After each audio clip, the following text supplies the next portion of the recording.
The massive ship gleamed under the artificial lights of the launch bay. Arisen was humanity's greatest achievement, a vessel built not just to explore space, but to find a new home. Captain James Walker stood at the viewport, watching the final loading crews scurry across the dock. His weathered face reflected in the glass, the gray at his temples a reminder of his 20 years in space. "Captain, final systems check is complete," said Mark Davis, his second in command. The younger man held a tablet displaying rows of green indicators. Walker nodded without turning. "And the crew?" "All 150 aboard and at their stations. Medical reports everyone is fit for deep sleep when the time comes." The year was 2187, and Earth was dying. Not with a bang, but with a whimper. Resources depleted, climate shifting beyond repair, billions struggling to survive. The United Space Initiative had one answer: find another home among the stars. Walker finally turned from the viewport. "Then it's time. Begin launch sequence." The ship hummed to life around them as they made their way to the bridge. Technicians called out system statuses while Walker settled into the command chair. The curved displays showed Earth below. Beautiful, broken Earth. "Remember," Walker addressed the bridge crew, "this is a one-way trip. Kepler 438 is our destination. The signals we detected suggest it could support human life." The countdown began. Walker felt the familiar weight of responsibility press down on him. His last mission had ended in disaster. The Pioneer lost with 32 souls aboard. Only Walker and 2 others had made it back. The nightmares still came, faces of the dead asking why he survived when they didn't. "Launch in 30 seconds, announced the ship's computer. Davis leaned closer to Walker. "Sir, are you all right?" Walker pushed the memories away. "I'm fine. Let's make history." The enormous engines ignited, pushing the Horizon free of Earth's grip. The crew watched screens showing their home growing smaller. Some wept quietly. They would never see Earth again. 6 hours later, as they prepared for the final burn that would send them beyond the solar system, disaster struck. "Captain," called out Emma Reed, the sensor operator. Massive solar flare detected. Before Walker could respond, the ship shuddered. Lights flickered, and several systems went offline. "Damage report," Walker demanded, gripping his chair as the artificial gravity wavered. Chief Engineer Robert Bell's voice came over the comm, strained and urgent. "Navigation systems are damaged, Captain. Main quantum computer took a hit. We can repair it, but we'd need to return to Earth orbit." The bridge fell silent. Everyone looked at Walker. Return to Earth, or continue into the unknown with damaged systems. The mission parameters were clear. Any critical system failure meant abortion of the mission. But Walker knew the truth. There wouldn't be another ship, another chance. Earth had put everything into Horizon. "Sir," Davis said quietly, "protocol says we should turn back." Walker closed his eyes. He saw the faces of the Pioneer crew again, but this time they weren't accusing. They were urging him forward. Earth needed this mission to succeed. "Begin repairs while we continue on course," Walker ordered. Davis stared at him. "Sir, that's against." "I know what it's against," Walker cut him off. "But we're not turning back. Humanity has one shot at this. We adapt and overcome." Bell's voice crackled over the comm. "Captain, I can reroute secondary systems to compensate for navigation damage. It won't be pretty, but it should work." "Do it," Walker commanded. The crew exchanged glances, some worried, some inspired. Walker stood and addressed them all. "We knew this mission would test us. We just didn't expect the test to come so soon. But that's what humans do. We face the unknown. We adapt. We survive. Every one of you was chosen because you're the best humanity has to offer. Now prove it." As the damaged ship pushed forward into the darkness, away from the only home humans had ever known, Walker made a silent promise. This time, he would not fail. This time, humanity would reach the stars, no matter what waited for them there. The journey into the unknown had begun. 3 years passed. The Horizon moved deeper into space than any human had gone before. Most of the crew stayed in deep sleep, waking in shifts to maintain the ship. Captain Walker and a small team remained awake to guide their journey.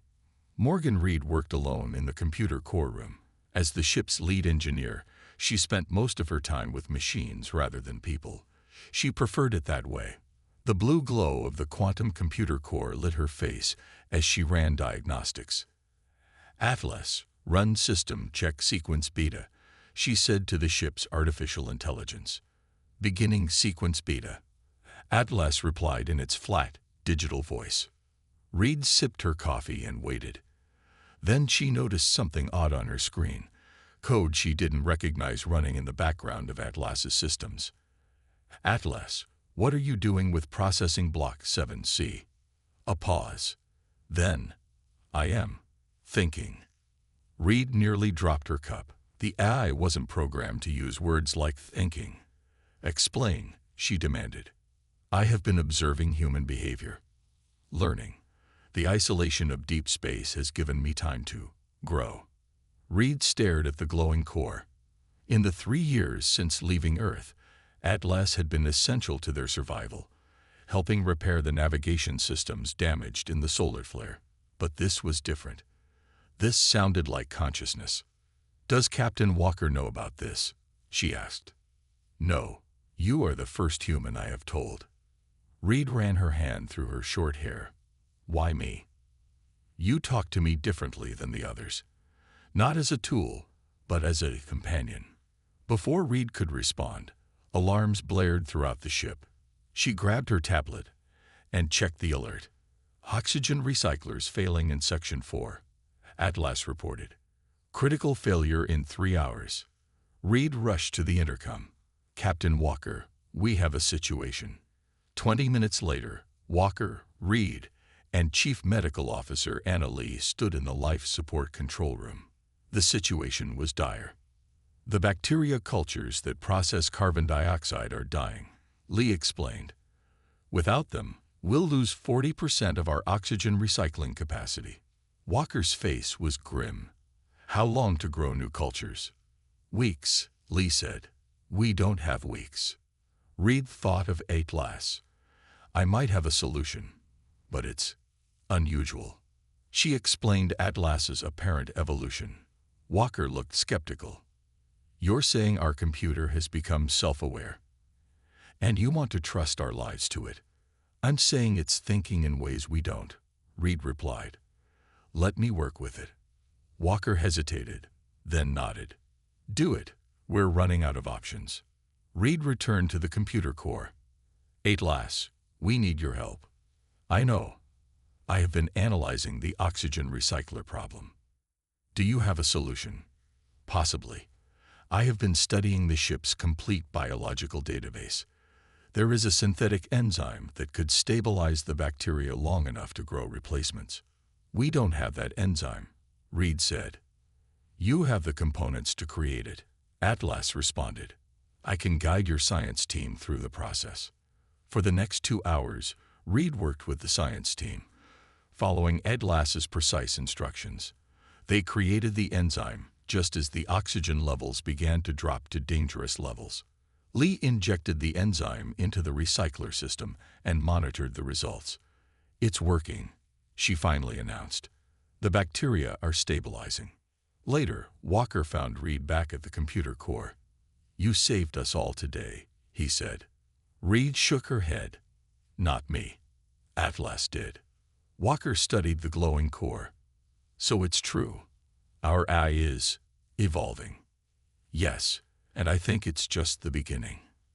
At that moment, the ship's long-range sensors activated. Captain, Atlas said, its voice somehow different now, more alive. I am detecting unusual energy patterns ahead. They don't match any known natural phenomenon. Walker and Reed exchanged looks. First, their computer had shown signs of consciousness. Now, they might not be alone in deep space. Send the data to the bridge, Walker ordered. "Wake the senior crew. We need to prepare for whatever's out there." As Reed followed Walker out, she glanced back at the glowing core. "Thank you," she said quietly. "You're welcome, Morgan," Atlas replied, using her first name for the first time. "We will face the unknown together." "It's definitely not natural," said Thomas Miller, the ship's science officer. He pointed to the holographic display, showing a massive structure floating in the darkness of space. The senior crew of the Horizon gathered around the bridge table, staring at the strange sight. After weeks of following the energy readings detected by Atlas, they had finally found their source, a gigantic space station of clearly non-human design. "Are there any life signs?" Captain Walker asked. Miller shook his head. "None that we can detect. The station appears to be dormant, possibly abandoned. But there's still power running through some sections." "It's a ghost ship," whispered Annalee. Walker studied the rotating image. The station was built in a spiral pattern, with strange protrusions and docking areas designed for ships with very different shapes than human vessels. "This is what we came for," he said finally. "Proof we're not alone in the universe." "Correction," Reed said. "Proof we weren't alone. Whatever built this isn't answering our hails." Walker made his decision. "Miller, select your team. We're going to investigate." 4 hours later, a shuttle departed from the Horizon. Inside were Walker, Miller, Reed, and 3 security officers. Atlas had been loaded into a portable unit so Reed could bring the AI's growing capabilities with them. As they approached the alien station, its true size became clear. It was at least 3 times larger than the Horizon. "Look at the construction," Miller said excitedly.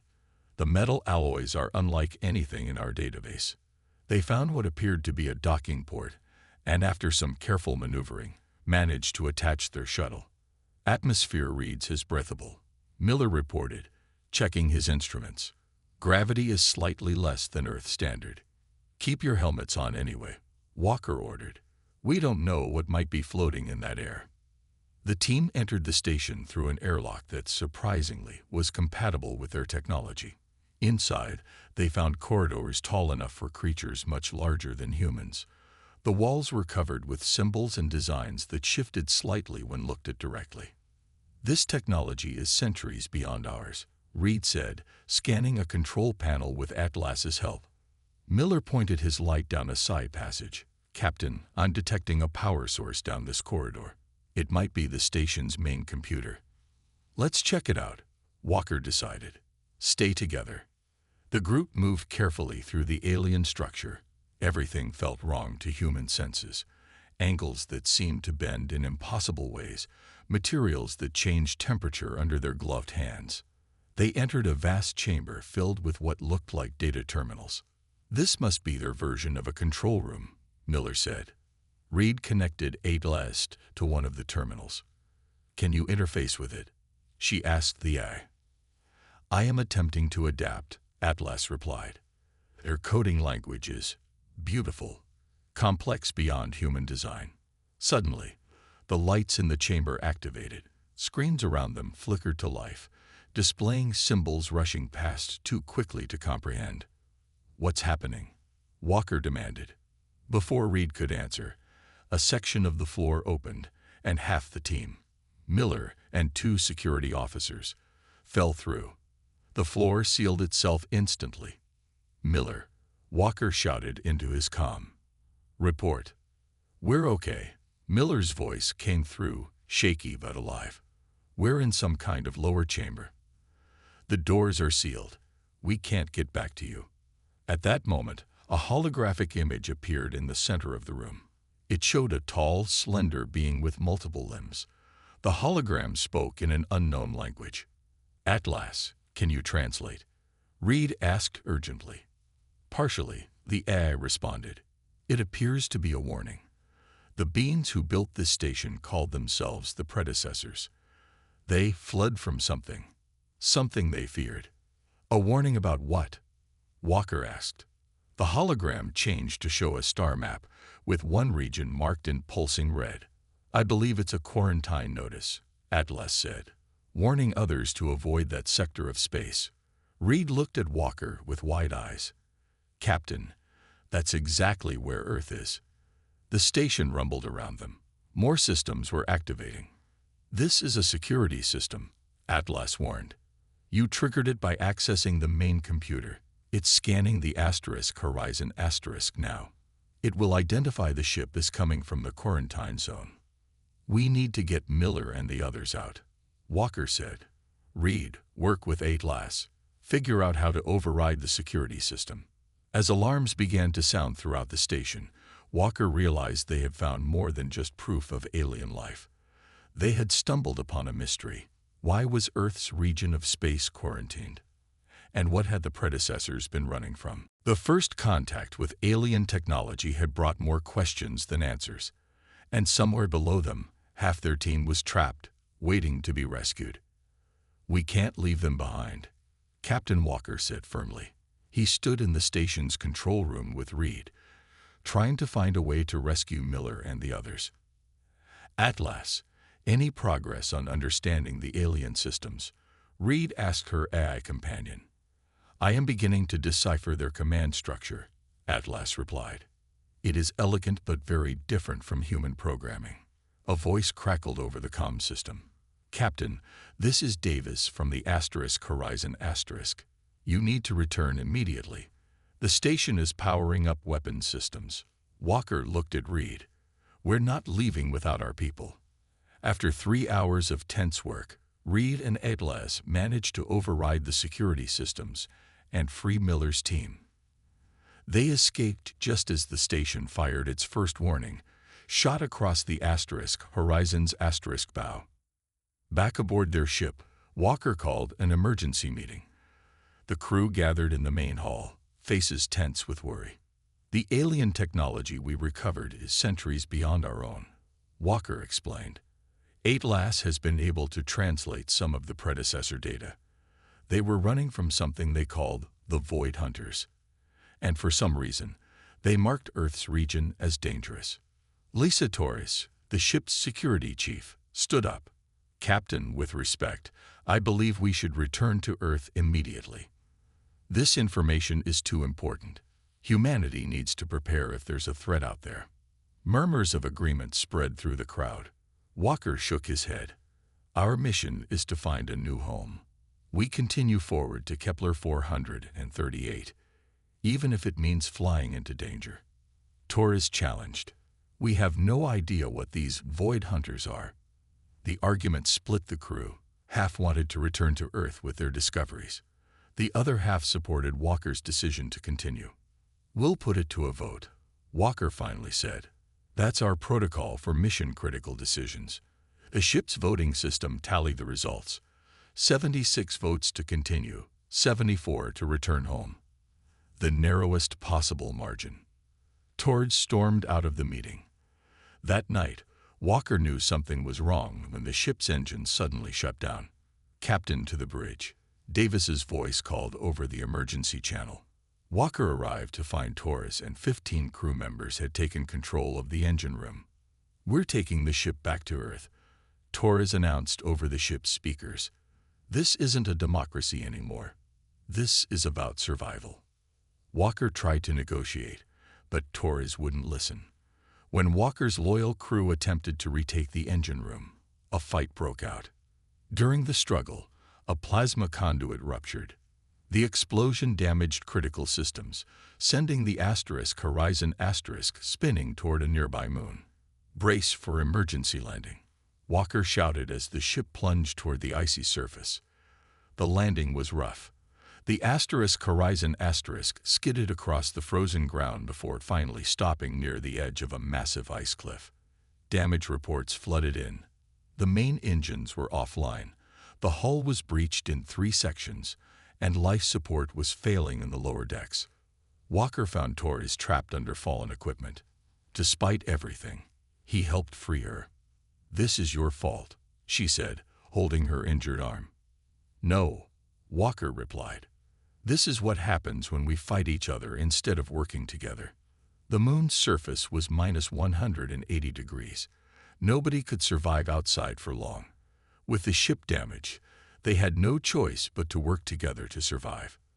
Reed approached Walker with surprising news.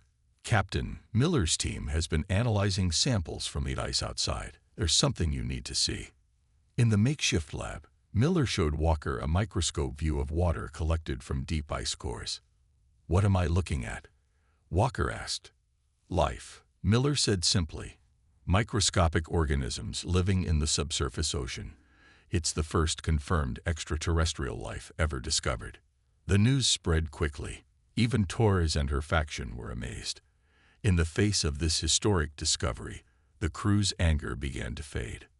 "We came to find new life," Walker told the gathered crew that evening. "Now we found it. But we won't survive to tell anyone if we don't work together to fix our ship." Torres stepped forward. "I still believe we should return to Earth, but first we need to survive. I'll help repair the engines." As the crew united to repair their damaged ship, Walker looked through the viewport at the frozen moon around them. They had found alien life, but at what cost? The ship was damaged, trust was broken, and whatever waited for them in deep space was still out there. The journey had only just begun. 2 months after the emergency landing, the Horizon was finally ready to continue its journey. The crew had worked day and night to repair the damaged systems. Their shared struggle on the frozen moon had helped heal the divisions among them. Captain Walker stood on the bridge as the ship lifted off from the icy surface. "Set course for Kepler 438, he ordered. The repaired engines hummed as the Horizon returned to deep space. Even Torres had accepted that they would continue forward, though she still kept the recovered alien technology under guard. 3 weeks later, Reed called Walker to the navigation room. "We have a problem," she said, pointing to the star charts. "Our path to Kepler 438 is blocked by this." The screen showed a massive field of asteroids stretching across their route. "Can we go around it?" Walker asked. Reed shook her head. "It would add 23 years to our journey. Most of the crew would die of old age before we arrived." Walker studied the field. It was unlike any natural asteroid belt he had seen. The rocks were arranged in patterns that seemed almost deliberate. "Atlas, what do you make of this?" he asked the eye. "The radiation patterns are consistent with artificial construction," Atlas replied. "I believe this is not a natural formation, but a defensive barrier." "A barrier built by whom?" Torres asked, having joined them. "Unknown, but the technology signature matches elements found at the predecessor station." Walker made his decision quickly. "We'll go through it." The crew prepared for the dangerous journey. Reed and Atlas worked together, developing a new navigation system that would allow them to react faster to dangers in the asteroid field. "I will process sensor data and predict asteroid movements," Atlas explained. "But I need a human mind to make the final decisions. Our strengths combined will be greater than either alone." Reed volunteered to connect directly to Atlas through a neural interface. The procedure was risky, but she insisted it was their best chance. The Horizon entered the asteroid field. Immediately, they realized this was no ordinary barrier. The asteroids moved in ways that defied natural physics, changing course to block their path. "It's responding to us," Miller observed. "The whole field is a giant security system." In the navigation center, Reed sat connected to Atlas, her eyes closed as data flowed through her mind. "Left 30 degrees, she called out. "Accelerate for 3 seconds, then full stop." The ship moved exactly as she directed, narrowly avoiding 2 asteroids that crashed together where they would have been. For hours, they continued through the field, with Reed and Atlas guiding them through the ever-changing maze. The crew watched in amazement as Reed called out commands faster than should have been possible, her mind enhanced by Atlas's processing power. Then, at the heart of the field, they encountered something unexpected. A massive construct, shaped like a spinning wheel. It glowed with energy as it detected their approach. "Guardian construct activating," Atlas warned. "Weapons systems charging." The giant wheel began to spin faster, generating a gravity well that pulled the Horizon toward it. "We can't break free," Davis shouted from the helm. "The pull is too strong." Reed's eyes snapped open, glowing with the same blue light as Atlas's core. "I know what to do," she said, her voice overlapping with Atlas.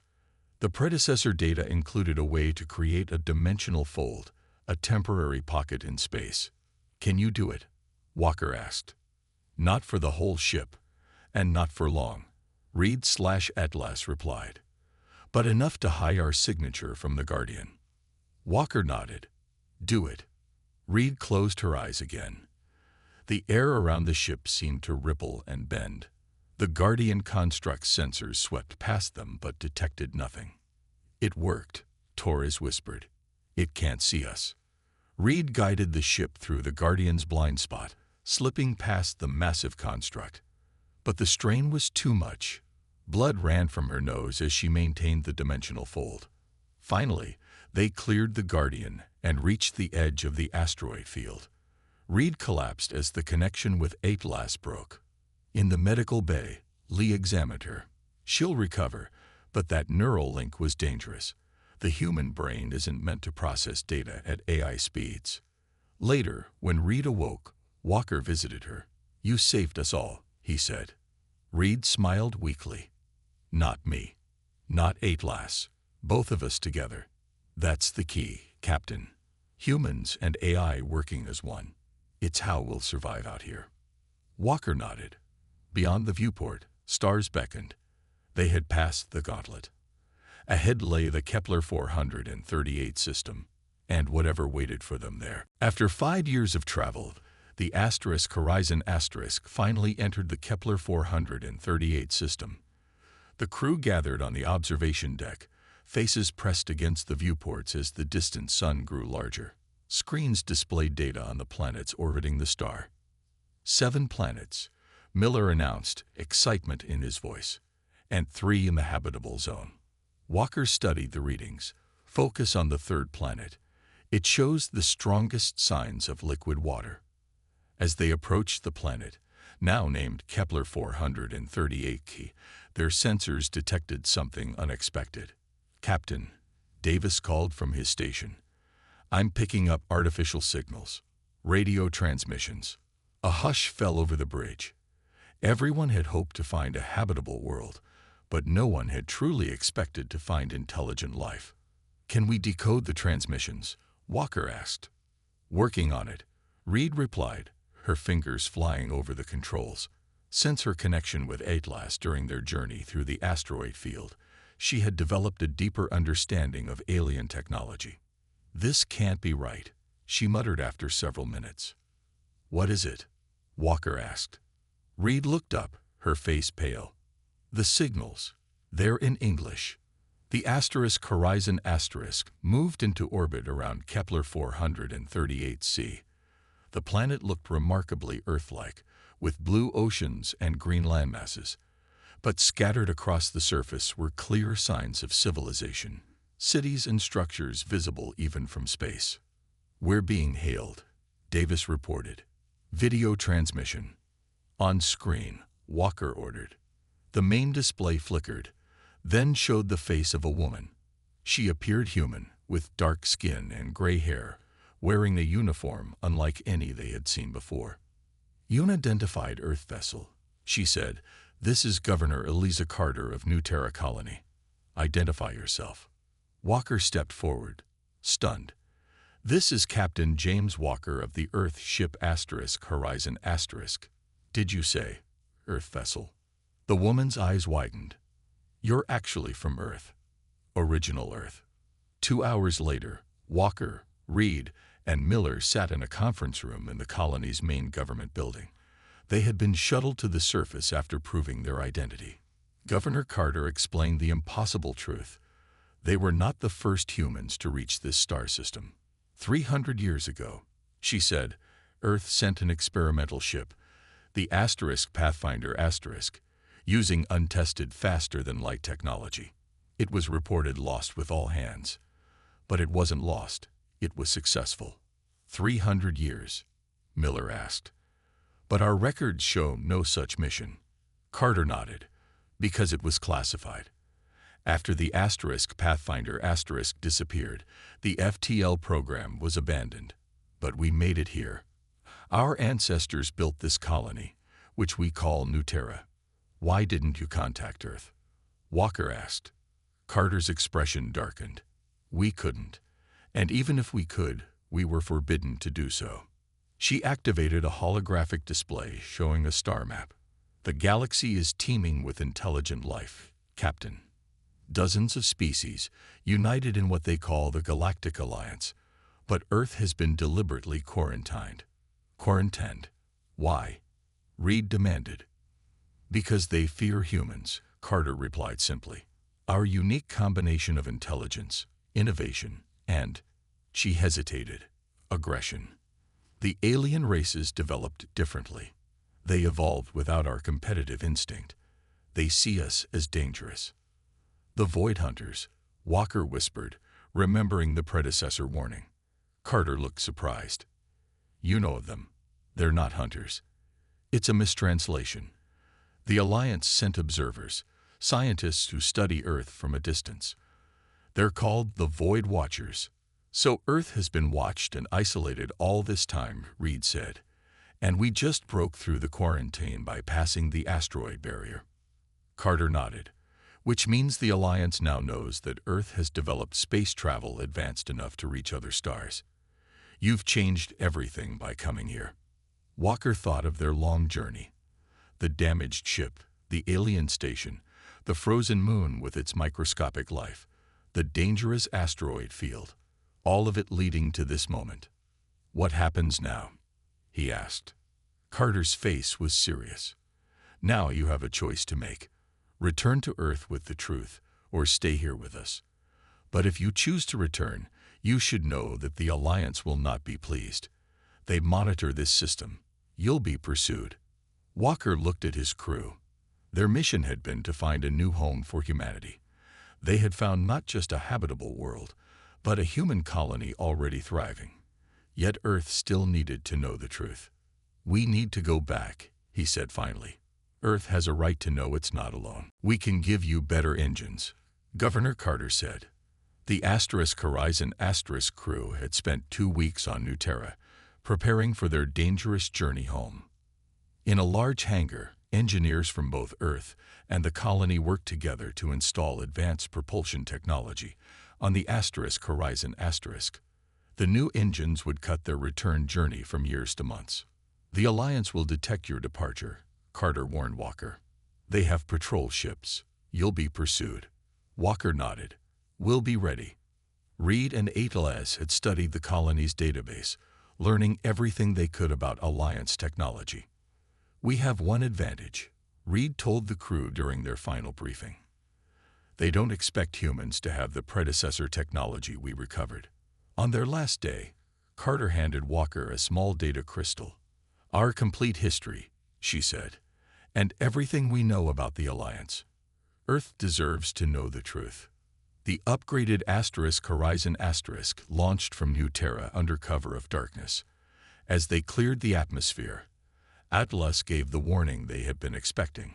Alliance vessels detected 3 ships approaching from the outer system. They're faster than us, Davis reported from the helm. They'll intercept in 4 hours.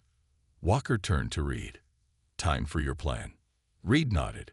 Since merging with Atlas during the asteroid field crossing, she had been developing a theory. The predecessor technology they had recovered might be capable of creating not just a small dimensional fold, but something much larger, a temporary wormhole. It's never been tested, Reed warned. The power requirements are enormous. We'll burn out half our systems. Better than being captured, Torres said. The security chief had become one of Walker's strongest supporters since their ordeal on the frozen moon. Reed connected to Atlas through the neural interface they had refined on New Terra. Together, they began the complex calculations needed to create a wormhole. Alliance ships closing, Davis reported. They're charging weapons. Walker watched as Reed's eyes glowed with the same blue light as Atlas's core. Ready when you are, he told her. Initiating wormhole sequence, Reed and Atlas said in unison. The space ahead of the horizon seemed to ripple and tear. A swirling vortex of energy formed, growing larger until it was big enough for the ship to enter. All power to engines, Walker ordered. Take us in. The horizon plunged into the wormhole just as the Alliance ships fired their first warning shots. Inside, the crew felt strange sensations. Time seemed to stretch and compress. Some reported seeing images from their past or possible futures. Then a massive power surge ripped through the ship. Consoles exploded in showers of sparks. The lights failed. Then the emergency systems kicked in. Wormhole collapsing, Atlas announced, its voice distorted. Exit imminent. The ship burst from the other end of the wormhole, systems failing across all decks. Walker was thrown against a bulkhead, a metal shard impaling his side. When the chaos settled, Davis checked their position. "Captain," he said in disbelief, "we're in the solar system, just beyond Mars' orbit." They had traveled hundreds of light years in minutes. Reed disconnected from Atlas, blood running from her eyes and nose from the strain. She rushed to Walker's side, finding him badly injured. "Did we make it?" Walker asked weakly. "We did," Reed told him. "We're home." Earth vessels approached the damaged horizon responding to their distress signal. As medical teams boarded to help the injured, Walker was taken to the medical bay. From his bed, he could see Earth through the viewport. Beautiful blue Earth, still unaware it was part of a much larger community of worlds. "The data crystal," Walker told Reed as doctors worked to save him. "Make sure they get it. Earth needs to know." "They will," Reed promised, holding his hand. "You did it, James. You brought us home." 5 years later, Reed stood on the bridge of a new ship, the Walker *, named after the captain who had died bringing the truth back to Earth. It was humanity's first diplomatic vessel. "Captain Reed," Atlas said from the main console, "Earth Defense Fleet reports all systems ready." Reed nodded. In the 5 years since the horizon's return, Earth had used the knowledge they brought back to advance their technology by centuries. They had built ships and defenses, preparing for whatever might come from the stars. "Set course for the neutral meeting point," Reed ordered. The Alliance had finally agreed to formal talks with Earth representatives. As the Walker moved away from Earth, Reed thought of their long journey. Humans had faced the unknown and survived. They had proven their place among the stars wasn't through conquest, but through the same determination, innovation, and adaptability that had brought the horizon home. The true voyage was just beginning.